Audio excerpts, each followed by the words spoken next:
하나님의 말씀은 열왕기하 19장 20절에서 28절까지의 말씀입니다. 열왕기하 19장 20절에서 28절입니다.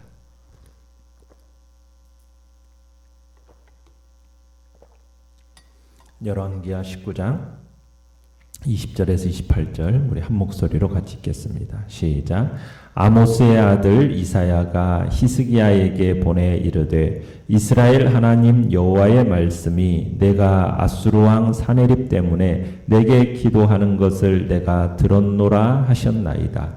여호와께서 아수르 왕에게 대하여 이같이 말씀하시기를 처녀딸 시온이 너를 멸시하며 너를 비웃었으며 딸 예루살렘이 너를 향하여 머리를 흔들었느니라. 내가 누구를 꾸짖었으며 비방하였느냐? 누구를 향하여 소리를 높였으며 눈을 높이 떴느냐? 이스라엘의 거룩한 자에게 그리하였도다. 내가 사자들을 통하여 주를 비방하여 이르기를 내가 많은 병거를 거느리고 여러 산 꼭대기에 올라가며 레바논 깊은 곳에 이르러 높은 백향목과 아름다운 잣나무를 베고 내가 그 가장 먼 곳에 들어가며 그의 동산에 무성한 수풀에 이르리라. 내가 땅을 파서 이방의 물을 마셨고 나의 발바닥으로 애굽의 모든 강들을 말렸노라 하였도다. 내가 듣지 못하였느냐? 이 일은 내가 태초부터 행하였고 옛날부터 정한 바라. 이제 내가 이루어 너로 견고한 성들을 멸하여 무너진 돌무더기가 되게 함이니라. 그러므로 거기에 거주하는 백성의 힘이 약하여 두려워하며 놀랐나니 그들은 들의 채소와 푸른 풀과 지붕의 잡초와 자라기 전에 시든 곡초같이 되었느니라. 내 거처와 내 출입과 내가 내게 향한 분노를 내가 다 아노니 내가 내게 향한 분노와 내 교만한 말이 내 귀에 들렸도다. 그러므로 내가 갈고리를 내 코에 꿰고 재갈을 내 입에 물려 너를 오던 길로 끌어 돌이키리라 하셨나이다. 아멘. 오늘 말씀의 제목은 구원의 주, 심판의 주라는 제목입니다. 아수르 왕으로부터 재차 항복을 요구하는 편지를 받아든 히스기야가 이제 성전에 올라가서 유다의 구원을 위해서 하나님께 간절하게 간구합니다. 이에 히스기야의 기도를 들으신 하나님이 선지자 이사야를 통해서 말씀을 보내주신 장면이 오늘의 말씀입니다. 내용관찰 문제 1번을 보시면 아수르의 손에서 구원해 주시길 간구한 히스기야에게 하나님은 어떤 대답을 주십니까? 첫 번째는 히스기야의 기도를 들으셨다 이렇게 얘기하고 있습니다. 내가 아수르 왕 사네립 때문에 내게 기도하는 것을 내가 들었노라. 그러니까 이 히스기야의 기도를 들으셨다는 얘기는 무슨 얘기입니까? 히스기야의 기도가 응답될 것이라는 약속인 거죠. 그러니까 하나님은 히스기야의 기도가 끝나자마자 마치 기다렸다는 듯이 이사야 선지자에게 히스기야의 기도를 들어주시겠다고 지금 계시해주고 계시는 것입니다. 참 이토록 신속한 응답을 받게 된 것은 우리가 어제도 봤지만 히스기야의 기도가 어떤 기도입니까? 하나님의 영광을 먼저 구하는 기도라는 거 우리가 봤었죠. 그 기도가 하나님의 마음에 합했기 때문입니다. 그래서 우리도 기도할 때 하나님의 마음에 합한 기도, 하나님의 뜻과 일치되는 기도, 하나님과 코드가 맞는 기도, 그런 기도를 드려야 되겠습니다. 두 번째는 아수르 왕 사네립의 죄를 이제 지적하면서 심판할 것을 선언하시는 내용이 이제 21절부터 28절까지의 내용입니다. 자, 2번입니다. 내용관찰 문제 2번. 하나님은 아수르 왕이 어떤 최후를 맞을 것이라고 말씀하십니까? 28절로 가보시면 이사야 선지자는 사네립이 얼마나 치욕적으로 당할 것인가를 잘 묘사하고 있습니다. 마치 갈고리에 입이 꿰어져서 본인의 의지와는 상관없이 하나님이 끌고 가시는 대로 일방적으로 움직이는 그런 처량한 신세가 되어서 본국으로 돌아갈 거다 이렇게 말씀하고 계십니다. 결국 사네립은 어떻게 됩니까? 18만 5천 명이라는 군인들이 결국에는 하룻밤 사이에 천사들에 의해서 다 죽임을 당하고 그렇게 일어서 패퇴함으로써 자기가 조롱했던 예루살렘 사람들에게 도리어 조롱을 당하게 됩니다. 그리고 이 사내립이 아수르로 돌아가서는 어떻게 됩니까? 아들들의 모반으로 죽임을 당하고 말게 되죠. 자, 연구와 묵상 문제 3번을 보시면 하나님이 아수르 왕 사내립을 심판하시는 이유는 무엇입니까? 자, 사내립의 방종과 교만 때문입니다. 사내립의 죄는 이스라엘의 거룩한 자, 곧 하나님을 비방했기 때문이에요. 22절의 내용이 그 내용이고요. 23절, 24절은 자신의 군사적인 힘으로 레바논과 애굽을 짓밟았다고 말하면서 자신을 심판의 주로 격상시키는 교만의 죄, 그 교만의 죄 때문에 심판을 당하게 되는 겁니다. 22절을 다시 한번 보시면은 내가 누구를 꾸짖었으며 비방하였느냐, 누구를 향하여 소리를 높였으며 눈을 높이 떴느냐, 이스라엘의 거룩한 자에게 그리하였도다. 이건 하나님께서 아수르 왕 사네립이 지금 히스기야 왕과 유다 백성들을 조롱하고 모독한 데 대해 하신 말씀이에요. 그러니까 아수르 왕 사네립이 히스기야와 유다 백성들을 모독하고 조롱한 것이 지금 누구에게 그리한 거라는 거예요. 하나님께 그리한 거라고 간주하고 있는 겁니다.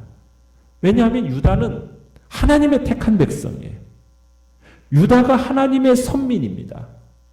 하나님의 자녀를 향해서 모독하고 조롱하는 것은 누가 모독당하고 조롱당하는 거나 동일하다라는 겁니까? 하나님이 모독당하고 조롱당하는 거나 다름이 없다라는 거예요. 그러니 하나님을 모독하고 조롱한 이 사내립 온전할 수 있겠느냐는 얘기입니다. 온전할 수 없었다는 거죠. 그러면서 하나님이 아수르를 강하게 하신 이유가 뭐였느냐? 아수르를 강하게 하신 이유는 타락한 열방을 심판하고 범죄한 유다를 징계하시기 위해서였어요. 그러니까 아수르는 징계하는 하나님의 도구일 뿐이라는 얘기입니다. 그런데 지금 사네립은 아수르가 강성해지고 그러면서 열방을 정복한 것이 마치 누구의 힘과 능력으로 된 것처럼 생각한 겁니까? 자신의 힘과 자신의 능력으로 된 것처럼 생각한 거예요. 23절, 24절을 보시면 아수르 왕 사네립의 생각이 아주 잘 드러나 있어요. 23, 24절에 내가라는 단어가 4차례에 나옵니다. 내가, 나. 이게 4번이나 반복해서 나타나요. 그러니까 사네립이 자신을 얼마나 높이고 있는지를 잘 반영해 주는 말입니다. 그죠? 내가 많은 병거를 거느리고 또 23절 끝에 보면 내가 그 가장 먼 곳에 들어가며 24절에 내가 땅을 파서 나의 발바닥으로 그러면서 자신이 모든 것들을 다 이룬 것처럼 자신을 높이는 거예요. 자신의 힘과 능력으로 된 것처럼 지금 착각하고 자신을 높이는 겁니다. 이러한 교만이 지금 하나님의 선민인 유다를 침공하면서 유다를 모독하고 조롱하는 겁니다. 거기다가 하나님조차도 유다를 자기의 손에서 구원할 수 없다. 이런 식으로 오만불손한 말을 내뱉기까지 하는 게 지금 사네립이었다는 얘기입니다. 그러나 하나님은 25절에 보시면은 내가 듣지 못하였느냐? 이 일은 내가 태초부터 행하였고 옛날부터 정한 바라. 이제 내가 이루어 너로 견고한 성들을 멸하여 무너진 돌무더기가 되게 함이니라. 아수르가 강성하게 된 거나 아수르가 열방을 정복하게 된 것은 다 하나님의 작정과 섭리의 결과라는 얘기입니다. 아수르가 강성해져서 열방을 정복하게 된 것은 그들 스스로의 노력으로 된 게 아니라는 거예요. 하나님께서 아수르를 통해서 지금 타락한 열방을 심판하시고 범죄한 선민들을 징계하시기 위해서 하나님의 뜻에서 비롯된 것일 뿐인 것이지 자신의 힘과 능력으로 지금 강성해진 게 아니라는 것을 지금 분명하게 말씀하고 계시는 거예요. 그러니까 이러한 사실을 통해서 여러분 모든 역사는 우연의 산물이 아닙니다. 모든 역사는 철저하게 하나님의 작정과 하나님의 뜻에 따라서 움직여가고 있다는 것을 보여주고 있다는 거예요. 사람들의 배후에 역사의 주인이신 하나님, 그분이 계시는 겁니다. 그래서 이 모든 인간들은 결국 하나님이 사용하시는 도구일 뿐이라는 거예요. 만약 소위 역사를 움직인 자라고 생각되는 그런 인간들은 자신들이 거둔 그 성과가 어떤 것이든 그 일을 주관하시는 이는 하나님이시라는 것. 그걸 생각하고 오직 하나님께 영광을 돌려야 된다는 얘기죠. 그래서 이사야 선지자가 사내립에게 현실을 직시하라고 지금 선언하고 있는 겁니다. 누가 사내립에게 자랑하는 권세를 주셨고 왜 주셨는가를 의식하라는 거죠. 레바논을 짓밟고 애굽을 짓밟은 것 하나님이 이미 예정하신 것이고 그 일을 위해서 단지 지금 아수르의 군대를 이용하는 것뿐이라고 지금 말씀하시는 거예요. 그런데 사내립은 그것도 모르고 지금 스스로 잘난 체하면서 지금 스스로를 자랑하고 있는 겁니다. 그러기에 하나님이 그의 교만을 어떻게 하셔야겠어요? 꺾어버리셔야 되는 거예요. 느낀 점 4번을 보시면 구원을 간구한 히스기야에게는 구원을, 하나님의 백성을 비방하고 하나님을 향해 분노하고 교만했던 사내립에게는 심판을 내리시는 하나님의 모습에서 무엇을 느낍니까? 그러니까 하나님은 주님을 의지하는 자에게는 구원의 하나님이시지만 주님을 대적하고 거스르는 자에게는 심판의 하나님으로 보여주시는 거예요. 그렇다면 우리는 결코 교만하지 않고 겸손해야 함을 느끼게 되는 겁니다. 이 겸손과 교만의 차이는 어디에 있느냐? 하나님의 주권을 인정하느냐 인정하지 않느냐의 차이에 있습니다. 그러기에 우리는 매사에 하나님을 인정하는 거예요. 그분의 주권을 인정하는 겁니다. 그러면서 그분 앞에서 겸손해야겠다라는 다짐을 해야 되는 것이죠. 사내립처럼 하나님의 섭리의 도구로서 자기의 분수도 모르고 어리석게 지금 그렇게 나아가는 자는 궁극적으로 처하게 되는 운명이 무엇입니까? 멸망입니다. 자기 분수도 모르고 함부로 교만하게 날뛰는 자에게 돌아오는 것은 멸망일 뿐이라는 거예요. 그러면 우리가 어떻게 하겠습니까? 우리는 모든 일을 자기 뜻대로 이룰 수 있다는 교만에 사로잡혀서는 안 됩니다. 아무리 빈틈없고 완벽한 계획이라 할지라도 다 하나님이 허락하시지 않으면 이룰 수 없다. 여러분 이것을 겸손하게 인정해야 된다는 얘기입니다. 그래서 모든 계획을 세우기에 앞서서 우리는 하나님의 뜻을 구해야 하는 것이고 그 계획을 추진하는 과정에 있어서도 하나님의 도우심을 구해야 된다는 얘기죠. 아무리 내게 위대한 능력이 있어도 절대로 교만해서는 안 됩니다. 아무리 높은 자리에 있어도 아무리 놀라운 일을 해도 우리 자신을 높이고 하나님을 무시하는 어리석음을 범해서는 절대로 안 된다는 거예요. 교만이라는 것은 하나님의 주권을 무시하는 행동이기에 하나님이 가장 싫어하시는 것 중에 하나예요. 그래서 성경에서는 교만하지 말 것을 거듭거듭 경고하고 있는 거 아니겠습니까? 그렇기 때문에 우리는 우리 스스로 정말 교만하여지지 않도록 항상 우리 자신을 늘 살피고 무슨 일을 하든지 우리는 어떤 태도를 가져야 되겠습니까? 우리는 무익한 종일 뿐입니다. 우리의 하여야 할 일을 한 것뿐입니다. 라는 그런 무익한 종의 고백, 자세, 이것이 우리가 하나님 앞에서 가져야 할 태도인 것이죠. 결단과 적용 5번을 보시면 내가 이것도 하고 저것도 하고 내 손으로 다 이루어냈다며 내가를 강조하는 사내립과 같은 모습이 내겐 없습니까?